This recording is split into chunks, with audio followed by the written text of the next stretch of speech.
Hello, Charlotte. Thank you for joining me today. Hello, You're Kate. you're Nice to fresh see you. off the stage from our or the virtual stage from our virtual conference last week, Yes. and Was yeah, that you were last week brilliant. or the week before? Yes. It was the week before, and also fresh off the stage collecting an award for something as well. So we'll get onto that in a bit because you're an award-winning podcast guest today, aren't you? Yes, I suppose I am. Not not not award winning for giving podcasts. I'd like to point that out. You're going to be brilliant. So, do you want to start by telling everyone? Because actually, I don't know this. What is your background originally before you set up Monkey Puzzle Tree? So possibly a bit different from a lot of textile and wallpaper design people. So originally, I did a colour and polymer chemistry degree um, because Oh wow, I always wanted to go into textile uh, design or do something a bit designy, but my parents, being an engineer and scientist, were like, "Oh, you'll never get a job." This was in the late 90s, mid to late 90s as well. So, not a great time for textile manufacturing, as you know. Um, so I was kind of, although I didn't really do like science as well, I was sort of steered to the science direction, and I kind of figured that color and polymer chemistry was the most interesting sounding science degree I could find. So that's what I did. Um, wow! Polymer chemistry. I didn't even know that. That's kind of textile related, I suppose, isn't it? When it comes to yeah, yeah. Well, it was actually originally dye chemistry, but because the textile industry was so sort of shrinking at the time, I think they kind of brought in this the polymer aspect, which is like plastics and stuff, which is interesting how things have moved on in the last 25 years. yes, So, um, yeah, I did that, and then I was just so lucky when I graduated. I like didn't want to leave Leeds, and so all these sort of boring graduate jobs, and I wasn't sure what to do. And I saw this advert for a job in a tannery in Leeds, and Steds. Would it be no, Steds? not No. Steads. It was Pittards. Yeah, Steads to Suede. Pittards did leather for like Louis Vuitton handbags. Like Yeah. they did I the veg tan, the kind of the pale leather that you see on the monogram bags, and then I think it's called Epi. There's like all sorts of different leathers that they did for Louis Vuitton, and also shoes like Merrill and Camper, FootJoy golf shoes, kind of all sorts of different leathers, but footwear and handbags and things, that kind of leather. So it's like just a completely crazy, smelly place of kind of like just things that you don't even realize happen, I suppose, until you work somewhere like that. Like Yeah, sort of, I've been to a tannery. They're quite interesting places. I yeah, take it you weren't vegetarian or vegan at the time? no, no, I'm not vegetarian or vegan. Yeah, yeah, it was quite a smelly place, but also like really interesting. Just how hands on it was. Like we used to physically sandpaper bits of leather with by hand, and just stuff like that. Like that was down. It wasn't even a really production line, but by putting it onto kind of textured polystyrene, and we just create all these effects, and it was just really exciting and right, really interesting how hands-on it was. I just loved being in a place where you could actually have an idea and then do it in real life and actually create a product there and then. It was amazing. And then sadly, the tannery shut down in 2006 and hundreds of Yeah, people because lost their jobs. So, they've still got one in Somerset, haven't they, Pittards? I yes, didn't know they had yeah. one in Leeds. So the Somerset branch does gloving leather, which is completely different. Yeah. Um, so yes, a sort of I think a handful of people moved down to Yeovil, um, and I think some people moved to Taiwan. I think there was like our stuff went to Taiwan, but obviously the majority of people didn't move. A lot of people kind of lost their Yeah. jobs, It's and really sad. a few people went to Steads, as Yeah, you the said. suede people. But a lot of the jobs and those skills were kind of lost, which I thought was just such a shame, really. And like we still meet up every year in a big pub in the centre of Leeds, but most people aren't in the leather industry anymore, obviously, because there's not much of it about. So I thought it was just like such a shame that all that skills lost, and you can't really get it back because those people, some of them had been there for like 40 years, and they've got Yeah. nobody to pass those skills down to. So even if you built a new tannery now, you wouldn't have that kind of knowledge. So that's why part of the reason the business is to help that not happen again. But yeah, after that shut down, I then became, I moved to Mamas and Papas, which is a nursery brand which is based in Huddersfield, and I worked on design and development for pushchairs, and then I was the textile and components buyer for 10 years. So, Very different then, really, isn't it, yeah, from and that was sourcing tanneries? yes, that was sourcing fabrics from Europe, but mainly Taiwan and China. So, yeah, that was very different, but it's good Yeah. to have different experiences.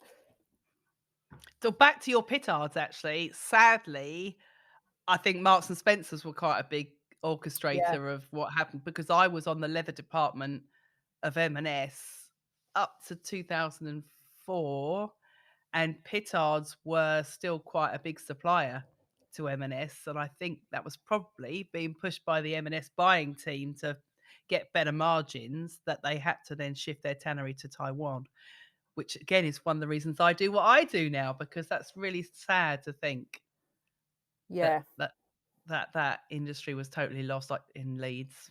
Really yeah, it's a sad. bit of a shame, and you kinda think, well, if it had managed to hang on for another maybe 10 years, perhaps it would have come back a bit. Like, if it was here now, I think it might have been doing a bit better. Yeah, because Steads is still going, supplying suede. Yes, it is. I pass there every Yeah, day on the way to work, so yeah.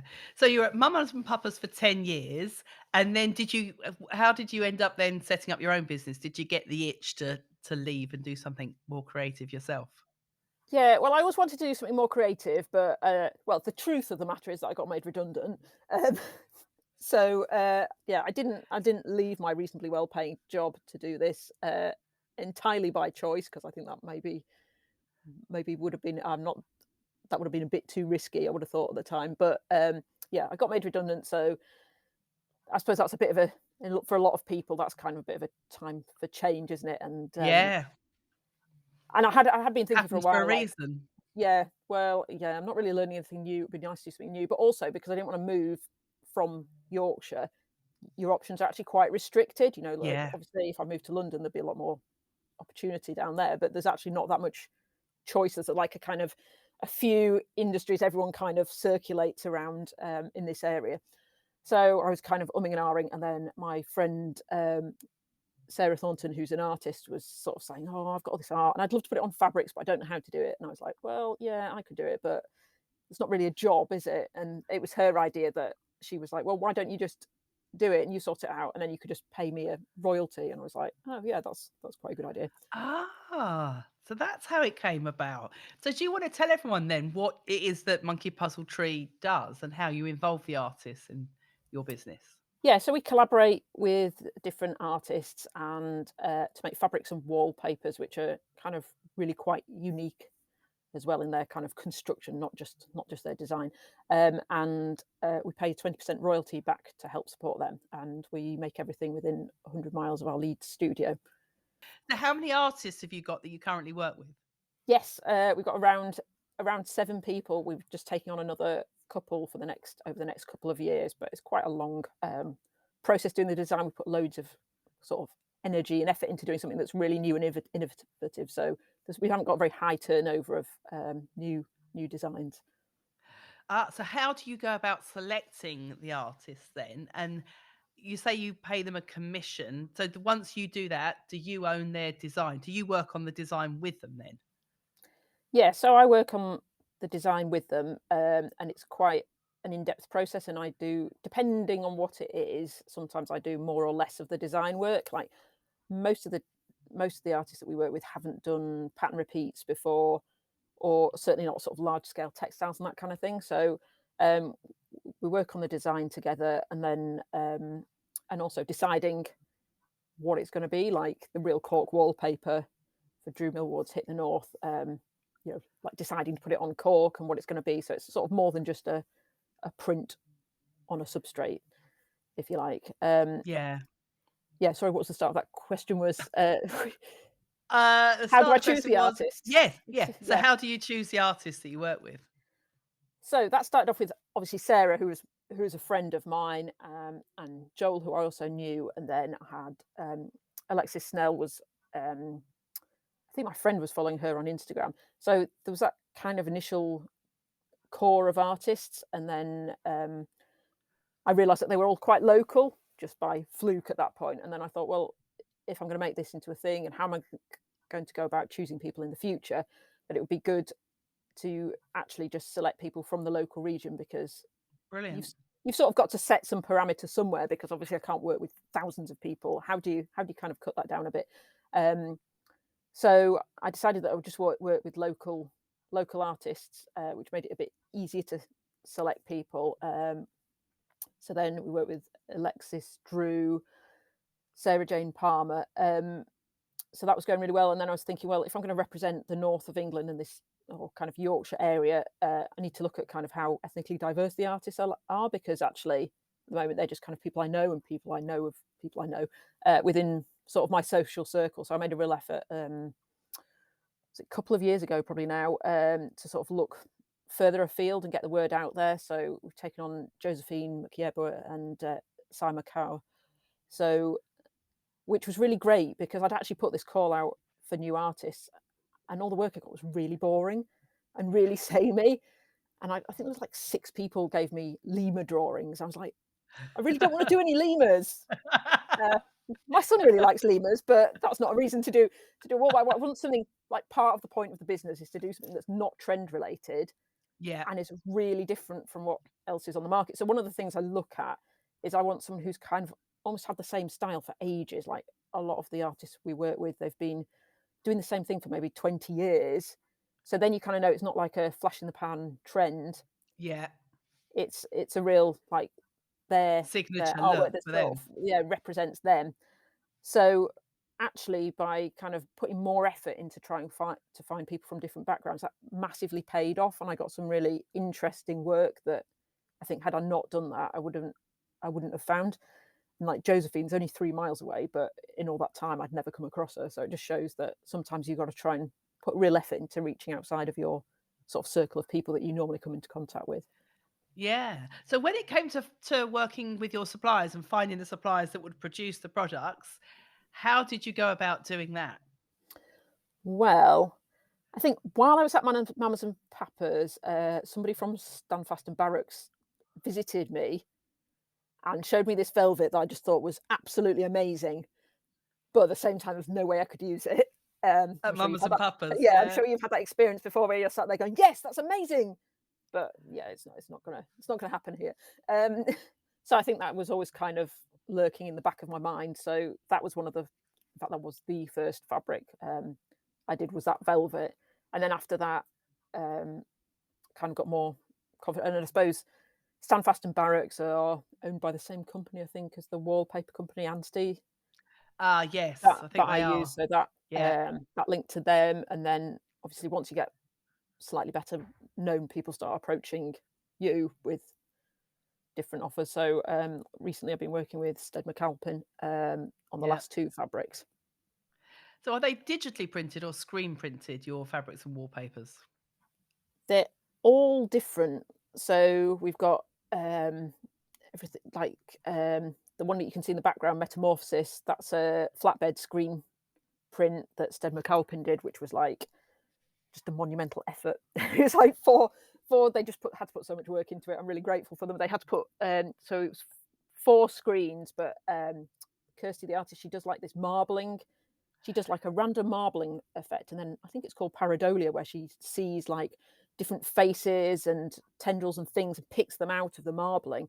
So when we came to make this into a fabric, we got the first screen's like a half tone one, where you build up different shades, and then there's a metallic layer. It's all different kinds of screens basically to get the effect. But there's only 4 screens because we couldn't afford to do any more than that. So we had to make something that looked good within those kind of parameters. And then we've got digital print on cork. There's a burnout voile fabric where you sort of screen print Yeah. an ink that eats away at part of the fibre, so you get like a kind of see-through net curtain sort of effect, and all kinds of different things. I'm really interested in the process because that's my Yeah, of background. course. Yeah, and the So, kind of the technical chemical side of printing as well. yeah, and for our latest fabric, All Tomorrow's Futures, we actually got that woven from scratch in a little mill in Barnoldswick, Mitchell Interflex. So that's a like completely exclusive based base fabric as well, which was really interesting to go and see that being woven. Amazing. So you mentioned there about the print on cork, which I know you're the first person to do that, aren't you? The I don't cork know if we're, printed wall, the way you've done it, yeah, or maybe not? one of the first. Certainly, we were very early with that. I'm a big fan of cork. I've got cork flooring on in the whole of my house. It's a fantastic, sustainable, lovely material, I think, for the home. Yeah, I think it's really nice and warm, and it's also got like real acoustic benefits as well, which is really good for wallpaper, particularly if you've got like kind of quite a noisy open plan area. So yeah, I think that's probably one of our most successful designs. Well, it won a design Guildmark, but also it's probably sold the most as well, I think. Has it? Yeah, I bet it has. Maybe I know that my acoustics aren't great for the podcast in here. I've got a cork floor. I probably need to get cork walls as well. Then I need some of your wallpaper to match. Yes. Yeah. Who prints that for you? Is it Anstey? Yes, Anstey print the cork wallpaper, and they've been really just really helpful. I think it just goes to show that if you've got a good relationship with your supplier, um, they'll kind of go out their way to do new stuff. And we've got I'm doing something else with them at the moment for release next year, which is also quite challenging. And it takes quite a lot of work for them, but hopefully we'll come up with something really They different and probably new. love working with you because you do all these new things. Yeah, I think it's exciting. I don't think I'm making much money, but but it's interesting at least. So you mentioned there your awards. Then tell us all about the awards that you've won for the business. So we've won 2 awards this year, somehow. We won a Design Guildmark for our, Real Cork Hit the North wallpaper, um, which is for excellence in design in the British furnishing industry. Um, Amazing. and then, well, week before last, we won Best in British Product Design, at the Hotel Design's Brit List, which was really surprising, to be honest, but obviously really nice, for our Metamorphosis fabric, which is the one you can see behind us. You should be. No, you say it's really surprising, but I'm not surprised because I think you're really talented and your product is really unique and different, and that's obviously been recognised. Do you enter a lot of awards because it can take quite a long time, can't it, to enter awards, fill in all the applications? Do you have any tips for people listening to this about how to get a good application in for an award and how to even define which awards to enter? Yeah, I don't enter loads, actually, I just sort of I suppose I've entered the ones that I thought I might have a chance. Well, like, I think you did one, didn't you? What was it? Your British Oh, the I can't Great remember. British Entrepreneur Yeah, so I Awards. looked at that and I just thought, "You know what? I haven't got a hope in hell of winning that." Um, so I didn't I just thought, Oh, you "Actually, should have entered just quit while next you're year. ahead," you know? Yeah, I thought my figures, if they're not gonna start looking at my figures, I'm probably not gonna win that. And also, more importantly than that, I'm not sure how relevant it is to my customers. Mm, yeah. Whereas It if you've won something from the hotel industry and the design industry, Yeah, so a design award is really useful for me, I suppose, as a design business to show to mm, give a bit of credibility to the brand, especially when you're new. It's quite hard, and if you're at the top end as well, you're expecting people to spend a lot of money on something that maybe they've not heard of or you've not been around for very long. So that's why I think that's kind of why I've done it, and yeah. hopefully that's going to pay off. But yeah, I think you need to look at which awards, because it does take quite a long time. The Design Guildmark one, actually, we were supposed to go down to London to present, but because of COVID, I couldn't, so I had to do a 3-minute video, um, which is a slightly Like a cr- pitch. yeah, slightly cringy. I've put it on my website because it just took forever to do as well. You're like 3 minutes, that's not very long, but and also I had to use kind of existing footage because it was during lockdown, so I had to scrape stuff together. So yeah, that took quite a while, and there was 2020 and 2021. I'd done 2 entries, so I had to do 2 videos. So I think I got to the shortlist for one, and we won the other, so that was good. But it was quite a lot of work. Mm. But obviously it pays off. Um, I also think I always give you as a good example of someone because I say you've got a company that makes in the UK and what people buy into now is the story of your brand and the provenance and the story. And if you don't have a kind of big heritage name behind you, or like you say, you're an unknown brand, how do you get that story across? And I think you're a great example. You've got a brilliant video on your about page where you've actually got someone else to interview you, telling the story of how you work with the artist. So what I think you've done is you've brought in the names of the artists you work with to help you build a brand around them, haven't you? So you've created it from other people's existing businesses, which I think is really clever. Yeah, I'm not sure how successful it I'm glad you think that's successful. Most of the artists I work with aren't really, necessarily so good at, like, promoting themselves and stuff, so it doesn't Yeah, always work exactly. quite as well as it might do, but you can only sort of try your best and hopefully that comes across. Um, Yeah, well, I suppose that's probably similar. Artists are probably quite similar to manufacturers in that respect, is they do yeah. great things and make amazing products or artwork, but then they're so busy creating that they're not very good at marketing themselves. So you're obviously very good at the marketing side. Oh, thanks, that's nice of you to say. So that's one of my things that I had never done before, so, that's been a big, big learning curve, but it just takes so long as well, I think. Yeah. It is very time consuming, isn't it, as you know?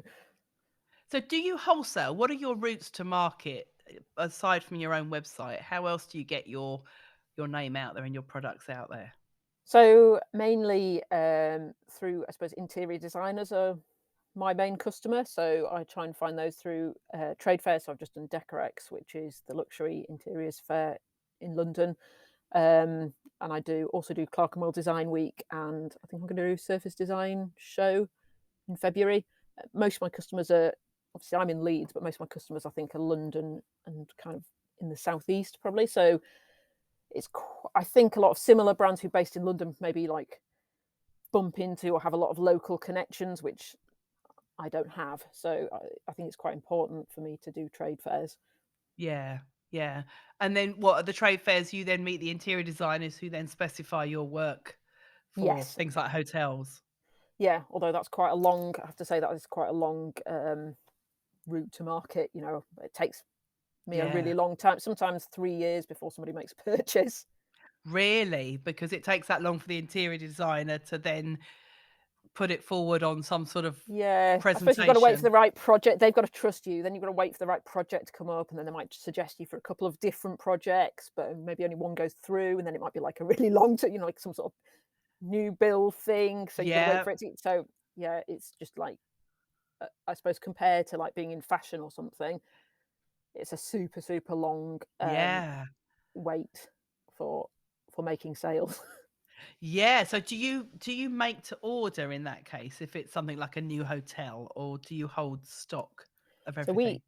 we hold stock because we can't really make for order because our processes are too complicated, so we have quite large minimums. So, yeah, we're holding, quite a lot of stock. I mean, if there was like, I'm in contact with a few possible hotel projects at the moment, and, you know, if there's something, I suppose, a bit more bespoke that was in a large quantity, then we might do that. But also the lead time would be I mean, like our most recent fabric, because we had that actually woven from scratch, you Yeah. can imagine that the lead time to get something woven from yarn and then printed, you're talking like maybe 3 months or even though it's Yeah, super it local. depends what the yarn is. What is the yarn? Is it a cotton? It's a linen cotton, Yeah. Oh, uh, amazing. And then you're printing on top of it? that yeah.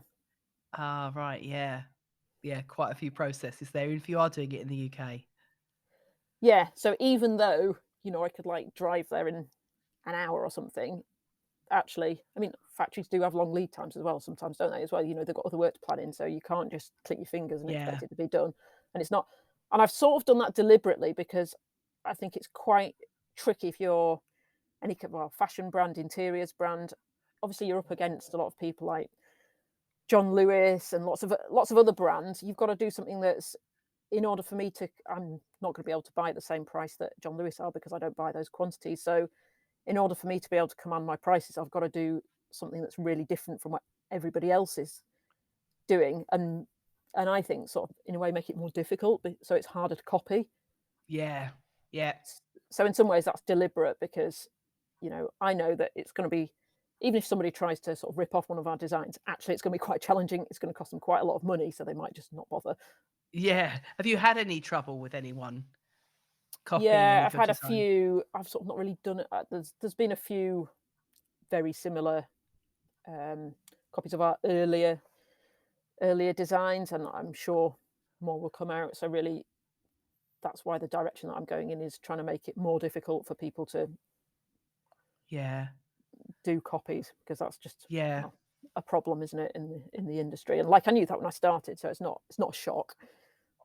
Yeah, I mean, you worked in retail, so you know Yeah. how the whole Yeah, yeah. system works, and it's got worse. I recently interviewed Monica Young on the podcast, and she's a clothing brand, sustainable clothing brand, and she's had Chinese factories rip off her dress and sort of sell them for a fiver, which is just mortifying. Yeah, I heard that Um, one. That's terrible. yeah. So less, I suppose you get that less in homeware. Yeah. Maybe Yeah, I not. think yeah, I don't know. You probably get it late. I suppose maybe I'm just not selling the volume that clothing sells, and it's a lot more of a, especially the kind of thing that I'm selling, like for curtains and wallpaper, it's not really an instant buy. So yeah, I don't think it's as much of a problem, but I think it's still a bit of an issue. Yeah. So whereabouts, you say you're based in Leeds? Are you in a studio or something? Where do you work out of? Yeah, I'm in a studio in a very, very unglamorous part of Leeds, just outside the centre in a industrial estate. It's like a business centre with lots of different businesses. Um, so yeah, I've got my stock here and a cutting table. So that's where I work. So if someone was to order some fabric off your website today, then it would be you on the cutting table, cutting it to the right length for them. Yes, me or maybe my husband or yeah, some yeah. Do you work alongside like anyone that makes the curtains or uses your fabric and makes it up into finished products? There's a few people who I might recommend or who I work with, but not on like an official collaboration, because it sort of depends where people live, and Yeah. Yeah. it's got to be quite low. Well, usually, if you've got a big piece of furniture, you're not going to like post it up to Leeds if you're down south. No. So So usually, you choose your local people. so people will use your fabric to upholster chairs and sofas and things like that. Yeah, I get a lot of people who've maybe inherited a piece of furniture, so it's got some real sentimental value, and they want something that just kind of update it, but also something that's really nice to make it into like a real kind of, I don't know, like a heritage piece almost, which I think is quite a nice use of it, because Yeah. actually it's really expensive to upholster a piece of furniture. Like more, you most of the time you could buy something new for Yep. cheaper than it costs to reupholster. So I think when people have got something that's got real sentimental value, or something that they particularly like an antique, then they're sort of prepared to spend more money on some beautiful fabric for it. Yeah, brilliant. So, aside from doing the shows then, how else do you, um, promote your business, Monkey Puzzle Tree? Well, there's the website. I do a fairly regular newsletter, maybe like every week or every 2 weeks. Good, you've been listening to my tips on my podcast then. Yeah, so I used to do it every month, and then I think it was over lockdown I sort of upped it uh, to once a week, or it's probably gone back down to once every 2 weeks now. Do you Um, find it makes a difference though? And Yeah, that I think that is eventually quite good. pe I think especially with, I mean, it's not particularly salesy, it's more like stories kind of behind the brand and stuff, but for my kind of product, it takes, like I said, it takes a long time really for somebody to actually decide to buy it, so that's really helpful, and then sometimes put videos in and things in it. And I do some social media, but maybe not as much as other similar brands. Mm, Not really done any working with influencers or anything yet. But yeah, it's all a learning curve, isn't it? I've tried Facebook ads with mixed success. yeah. Yeah, because I said Um, because your buying cycle is quite long, like you say, something like Facebook ads probably don't work so much because that's more instant. People will see something there, see it, like it, buy it. Whereas yours is more about keeping in people's minds. They see you at the show, then they get your newsletter, yeah, and very they much so. And I think it's quite mm, hard to measure as well, because you can't, like it might take, because it usually takes about 18 months for somebody to make a purchase. You don't know until they've made that, till you've made no, that sale, where exactly. that person's come from. So that can be quite tricky. And like, for example, at I did Clerkenwell Design Week. I think it was May 2019, and that resulted in the cork wallpaper being featured on Your Homemade Perfect on BBC Two. Was it last June? So Oh, brilliant. June 2021. So 2 years Yeah. from that sort of chance meeting at a trade fair. And then I suppose you don't know if someone watches that program, if someone buys from you, unless they explicitly say that's where they saw it, they might have seen it on that program, but still not be planning to decorate their house for a few years and then think, "Oh, I remember that cork printed wallpaper." Yeah, I mean, we did send out loads and loads and loads of samples after that program, the most ever, but how many of those will turn into sales in the future? We'll You see. Yeah. Do you get much press? How do you go about getting any press that you've had? Um, so at the moment, I'm on Pressloft. Okay. I think, which now I think you can pay to have. So basically, you upload photos and you pay like a monthly subscription.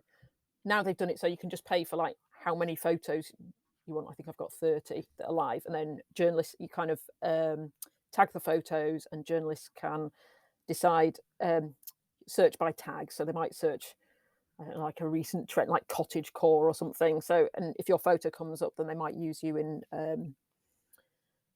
the feature that they're writing. So that's been okay. That's been quite good. The only thing is you have to have quite good photos, and I think it works better if you've got loads of photos or if you keep changing them, which can Yeah. be a bit challenging. But I can't really afford to pay somebody to do my PR. So, And I actually think that PR a lot of the time is better if you do it yourself anyway, because I mean, how did the TV thing come about?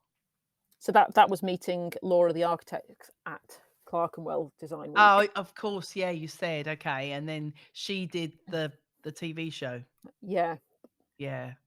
So it was all networking and being in the right place at the right time. Bit of luck, a great product, a really good story to tell, which you have got. And yeah. So, but I mean, I have done loads of trade fairs, to be honest. I dread to think how much I've spent. So, and I are think you you do not if I had tracking to. it? No, I think if I tracked it, I just wouldn't be doing it. I I think it's quite hard when you're like in a business that's so long term to start like you could really. I'm not saying that like I'm not a complete idiot, but if you get too tied up in the figures of what you spent when actually it's a long term investment, Yeah, you just it's a you just drive marketing cost. yourself you Yeah. just drive yourself mad because I don't come back from Decorex and think, oh, I've made this amount of profit because I haven't. Like Yeah, 2 and years that's what later, that was we tried to explain that to people that took stands at our Make It British Live event actually. Um, a lot of the manufacturers in particular would think, well, if I haven't walked away with a written order here and now, then I haven't covered the cost of my stand. Whereas actually, I know for a fact that a lot of people will then start working with those manufacturers at a later date. They just maybe didn't need a knitwear manufacturer at the time or someone to supply that sort of fabric. And it's about, like you say, being in the right place, being seen to be there and doing it for networking. And that's how you kind of build up your authority and people like you've almost got to be at Decorex, haven't you, if you're in your industry? yeah, I think so, even though it's a huge investment, particularly I have to say if you're not local, because like I had to stay in London for 8 days with my car. So I mean that really adds Yeah, a is lot. that how much it is? How long it is? 8 days, Well, it's Decorex. 4 days, but you have to do your own stand build up. So like obviously it takes me like 6 hours to drive down from Leeds. So that's a pretty much a day because sometimes like the M1 show or something takes ages. So I can't really set up on the same day that I drive down. And then there's 2 or 3 days set up, 2 days build up because you've got to lay your own floor, your own painting. Like so, I came down in my 7-seater and brought all my paint, all my wallpaper, paper paste, a carpet. Oh my gosh. So it's like a massive, just a massive undertaking, and then just like just parking the car for 8 days is expensive enough. Um, Yeah. so yeah, it's just a big effort and cost investment, definitely. But Yeah, it's a bit different to our show where you have a shell scheme and a few people would just bring a rail of fabric swatches and a sign and away you yeah, go. Yeah, much bigger investment. yeah, and I suppose because it's quite a lot of money as well, you want to do something that's going to look really good and stand out. And as a small brand, like I haven't got the budget, but I at least want to put the effort into making something where people stop who haven't heard of me and go, oh wow, what's that? That's amazing. So Yeah. So what are your plans for the Monkey Puzzle Tree over the next 5 years then? ooh, there's a question. Uh, Well, I guess I'm There's a probably question I gonna didn't warn you about. uh, well, I guess I'm pretty much carrying on as I am doing. We've got 2 new designs coming out in the next couple of years with new artists. I'm just gonna carry on doing, like, really different and new things and,